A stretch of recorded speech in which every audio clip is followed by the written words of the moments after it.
অতীতের সব বর্বরতা ছাড়িয়ে ফেলেছে ইসরায়েলি বাহিনী।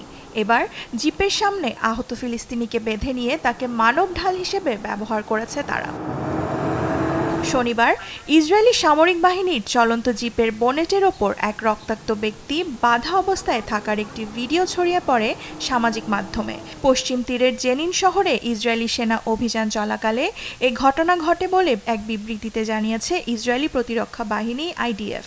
অভিযান চলার সময় ওই ফিলিস্তিনি গুলিবিদ্ধ হন বলে জানা গেছে। এদিকে আহত ফিলিস্তিনিকে এভাবে গাড়ির সামনে বেঁধে রেখে তাদের সেনারা প্রোটোকল ভেঙেছে বলে জানিয়েছে ইসরায়েল। প্রত্যক্ষদর্শীরা জানায় ওই ব্যক্তি জেনিনের স্থানীয় লোক এবং তার নাম মুজাহেদ আজমি। পরিবারের মতে তার জন্য অ্যাম্বুলেন্স চাইলে ইসরায়েলি সেনারা তাকে ধরে নিয়ে যায়। ও আমার চাচাতো ভাই মুজাহেদ, সে এখানে প্রায় 2 থেকে 3 ঘন্টা আহত অবস্থায় ছিল। ওই অবস্থায় তারা তাকে জিপের হুডের উপর বেঁধে নিয়ে যায়।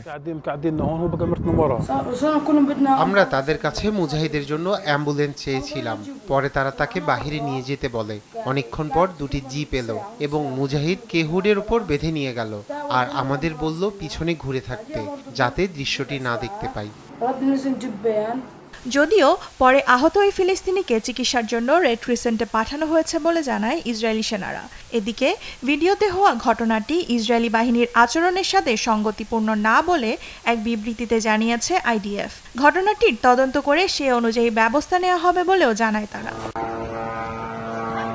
গাজায় যুদ্ধ শুরুর পর থেকে ফিলিস্তিনের অধিকৃত পশ্চিম তীরেও বৃদ্ধি পেয়েছে ইসরায়েলি হামলা। জাতিসংঘের তথ্য অনুযায়ী সেখানে এ পর্যন্ত 500 ফিলিস্তিনি প্রাণ হারিয়েছেন। এদিকে গাজার আল শাতি শরণার্থী শিবির ও আল তুফা এলাকায় ইসরায়েলি হামলায় নিহত হয়েছে প্রায় অর্ধশত ফিলিস্তিনি। এছাড়াও আল মালাউসিতেও বেশ কয়েকজন ফিলিস্তিনির প্রাণহানির খবর পাওয়া গেছে।